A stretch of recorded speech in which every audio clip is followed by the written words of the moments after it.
Au nom du Père, du Fils et du Saint-Esprit, Amen. Grande joie d'être là avec vous en ce jeudi saint. Un jour très important parce que ce jour-ci, nous avons deux célébrations. Une avec l'évêque, nous appelons la messe de l'unité, de la communion, où l'évêque rassemble tous ses prêtres pour bénir les huiles qui vont servir pendant toute l'année pour les sacrements de baptême, onction des malades, confirmation. Et aussi, dans cette même célébration, les prêtres renouvellent leur promesse sacerdotale. C'est la messe de l'unité. Et aussi, une deuxième messe, qui est la messe de lavement des pieds et de l'institution de l'Eucharistie. Ça veut dire que nous célébrons Jésus, avant d'aller vers sa passion, Jésus va laver les pieds de ses disciples comme un esclave pour montrer l'amour qui est capable de se abaisser et de servir les autres d'une façon très humble. Et aussi, l'institution de l'Eucharistie, ça veut dire que Jésus a choisi 12 apôtres, les premiers prêtres, et Jésus les a confiés l'Eucharistie. Et non pas seulement l'Eucharistie, mais Jésus a donné le pouvoir à ses apôtres, après lui, de pouvoir célébrer la messe. Ça veut dire à chaque fois qu'ils vont dire les mêmes paroles de Jésus, ceci est mon corps, ceci est mon sang, le pain et le vin deviennent le corps et le sang du Christ. Notre trésor, c'est notre trésor. L'Eucharistie, le sacerdoce, nous devons remercier le Seigneur et de prier beaucoup aussi pour les prêtres. Alors, la première lecture d'aujourd'hui, c'est Exode chapitre 12, à partir du verset 1. Le Seigneur dit à Moïse et à Aaron au pays d'Égypte, « Ce mois sera pour vous en tête d'autres mois. Il sera pour vous les premiers mois de l'année. Parlez à toute la communauté d'Israël et dites-lui, les dix de ce mois, que chacun prenne une tête de petit bétail par famille, une tête de petit bétail par maison. Si la maison est trop peu nombreuse pour une tête de petit bétail, on s'associera avec son voisin le plus proche de la maison, selon le nombre de personnes. Vous choisirez la tête de petit bétail selon que chacun peut manger. La tête de petit bétail sera un mâle, sans tare, âgé d'1 an. Vous la choisirez parmi les moutons ou les chèvres. Vous la garderez jusqu'au 14e jour de ce mois, et toute l'assemblée de la communauté d'Israël l'égorgera au crépuscule.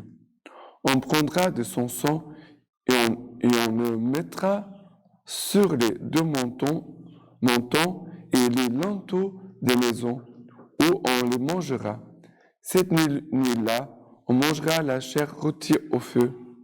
On la mangera avec des azimes et des herbes amères.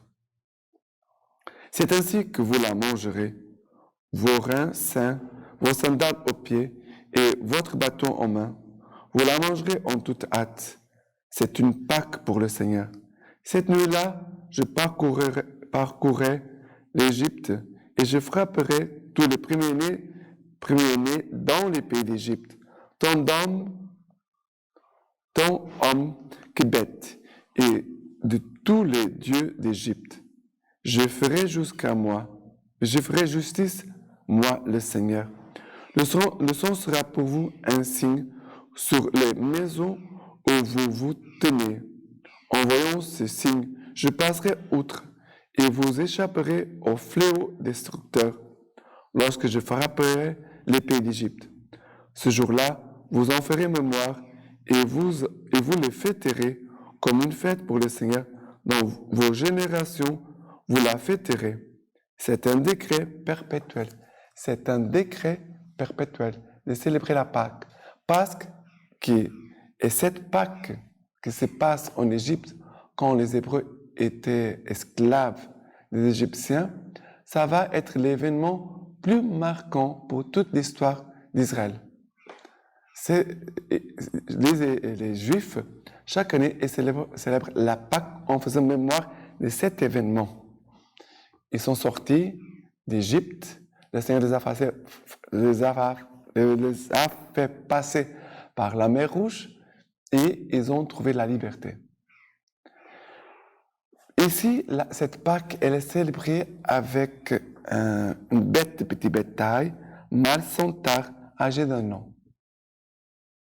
Et Jésus, Jésus est l'agneau de Dieu qui enlève le péché du monde, sans tard, sans défaut, sans péché, qui va Jésus va se donner en nourriture pour nous. C'est l'institution de l'Eucharistie que nous célébrons.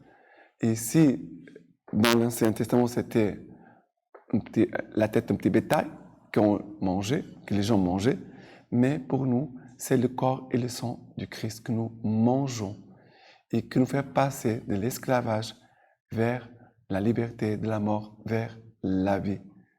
D'accord? Et que cette parole vraiment nous aide à bien comprendre la dimension de l'Eucharistie. L'Eucharistie, c'est la Pâque, c'est célébrer Pâques. Ok? Maintenant, la deuxième lecture, le psaume d'aujourd'hui, c'est le psaume 116, verset 21. Comment rendrai-je au Seigneur tous les biens qu'il m'a fait? Je lèverai la coupe du salut. J'appellerai le nom du Seigneur. Elle coûte aux yeux du Seigneur la mort de ses fidèles. De grâce, Seigneur, je suis ton serviteur. Je suis ton serviteur, fils de ta servante. Tu as défait mes liens. Je t'offrirai les sacrifices et actions de grâce. J'appellerai le nom du Seigneur. J'accomplirai le vœu envers le Seigneur, oui, devant tout son peuple, dans les parvis de la maison du Seigneur, au milieu de toi, Jérusalem. Ici, il dit, comment rendrai-je au Seigneur tous les biens qu'il m'a fait? Je lèverai la coupe du salut, j'appellerai le nom du Seigneur. C'est cela. L'Eucharistie, c'est élever la coupe du salut pour rendre grâce. Eucharistie, ça veut dire action de grâce. Et action de grâce, pourquoi? Parce que nous remercions le Seigneur car il se donne pour nous. Jésus se fait présent en chaque Eucharistie, dans son corps et dans son sang, à travers le pain et les saints eucharistiques.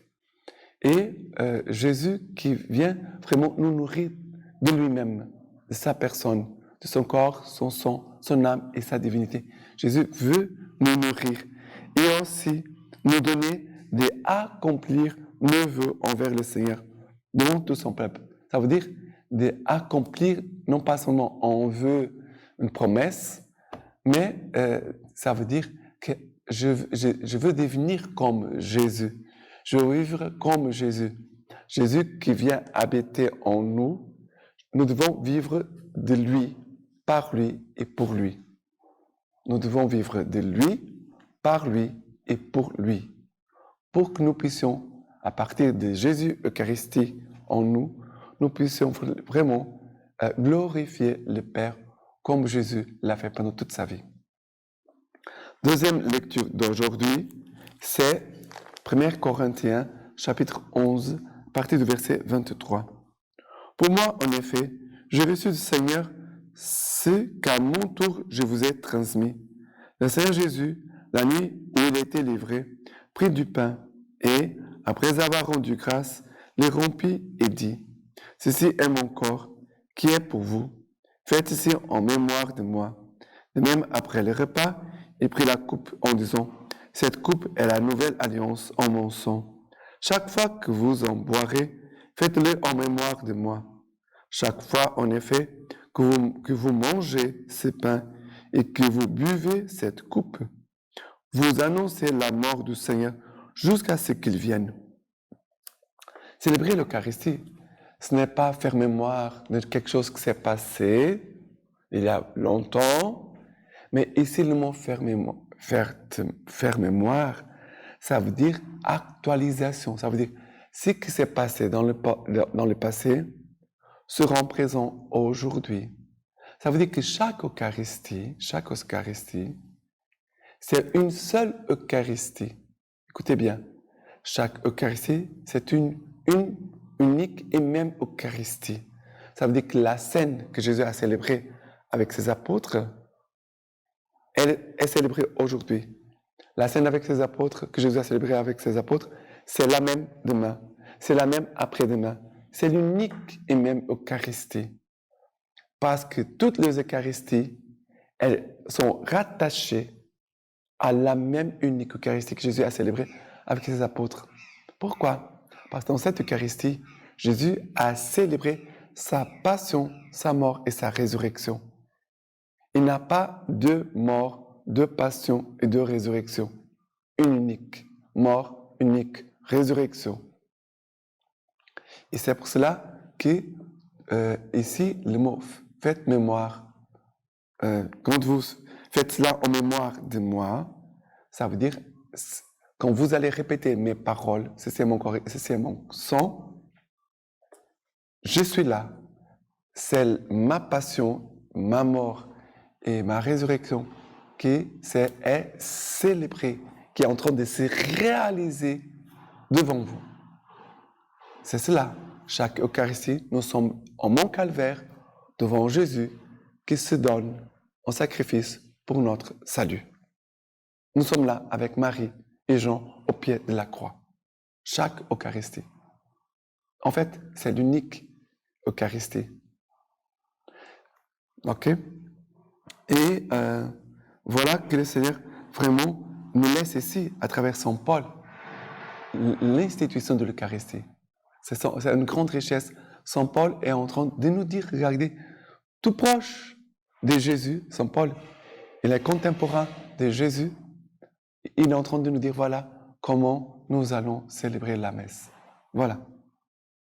Et maintenant, l'évangile d'aujourd'hui, Jean chapitre 13, à partir du verset 1. Avant la fête de la Pâque, Jésus, sachant que son heure était venue de passer de ce monde vers le Père, ayant aimé les siens qui étaient dans le monde, les aima jusqu'à la fin. Au cours d'un repas, alors que déjà le diable avait mis au cœur de Judas Iscariote, fils de Simon, le dessein de les livrer, sachant que le Père lui avait tout remis entre les mains et qu'il était venu de Dieu et qu'il s'en allait vers Dieu, se lève de table, dépose ses vêtements et prenant un linge, il s'en ceignit.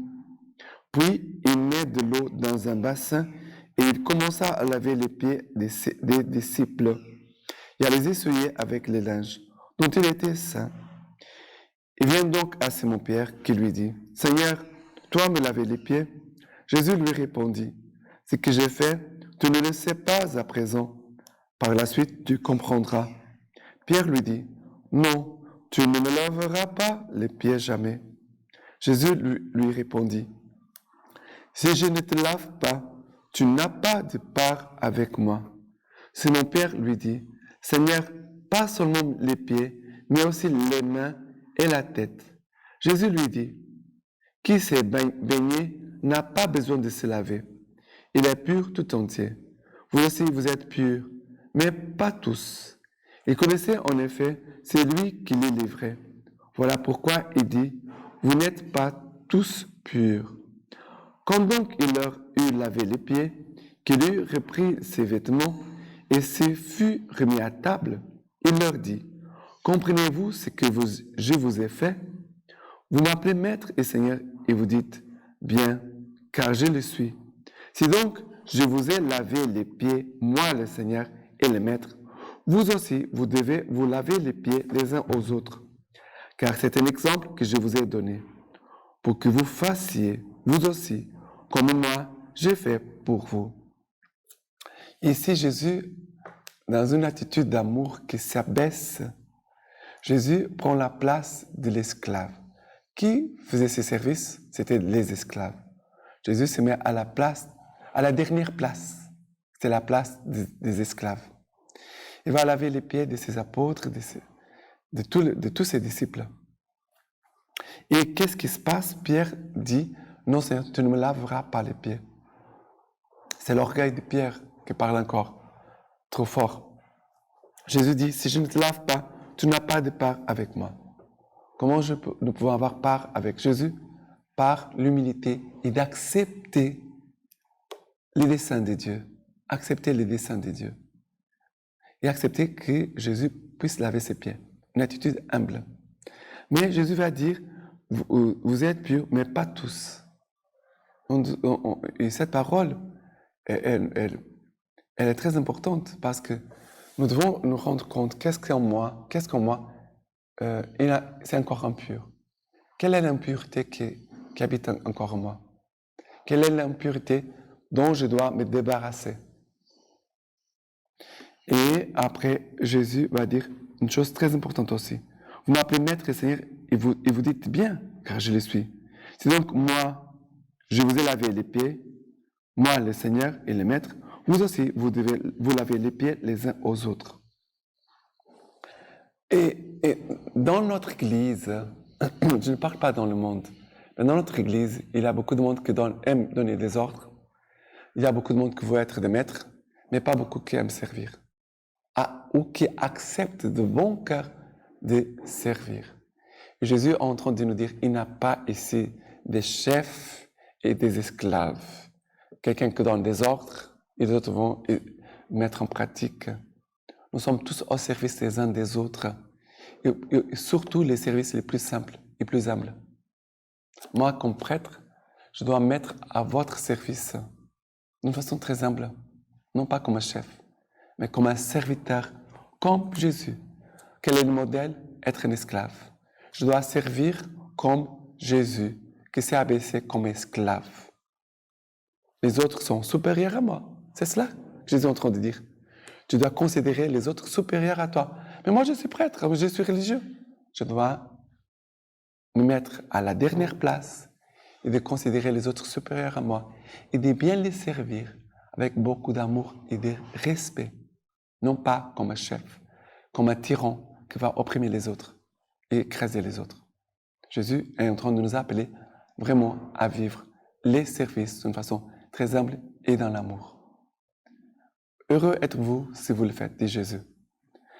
Maintenant, la lecture patristique de Méliton, évêque de Sardes. C'est lui qui nous a fait passer de l'esclavage à la liberté, des ténèbres à la lumière, de la mort à la vie, de la tyrannie à la royauté éternelle. Lui qui a fait de nous un sacerdoce nouveau, un peuple choisi pour toujours. C'est lui qui est la Pâque de notre salut. C'est lui qui endura bien des épreuves en un grand nombre de personnages qui les préfiguraient. C'est lui qui, en Abel, a été tué, en Isaac a été lié sur le bois, en Jacob a été exilé, en Joseph a été vendu, en Moïse a été exposé à la mort, dans l'agneau a été égorgé, en David a été en but, en persécution, dans le prophète a été méprisé. C'est lui qui s'est incarné dans une vierge, a été suspendu au bois, enseveli dans la terre, ressuscité d'entre les morts, élevé dans les hauteurs des cieux. C'est lui l'agneau muet, c'est lui l'agneau égorgé, c'est lui qui est né de Marie, la brebis sans tache. C'est lui qui a été pris du troupeau, traîné à la boucherie, immolé sur le soir, mis au tombeau vers la nuit. Sur le bois, ses os n'ont pas été brisés. Dans la terre, il n'a pas connu la corruption. Il est ressuscité d'entre les morts et il a ressuscité l'humanité gisant au fond du tombeau. Et maintenant, je vous laisse la bénédiction par les mains toutes pures de la Vierge Marie. Que Dieu Tout-Puissant vous bénisse et vous garde, le Père, le Fils et le Saint-Esprit. Amen.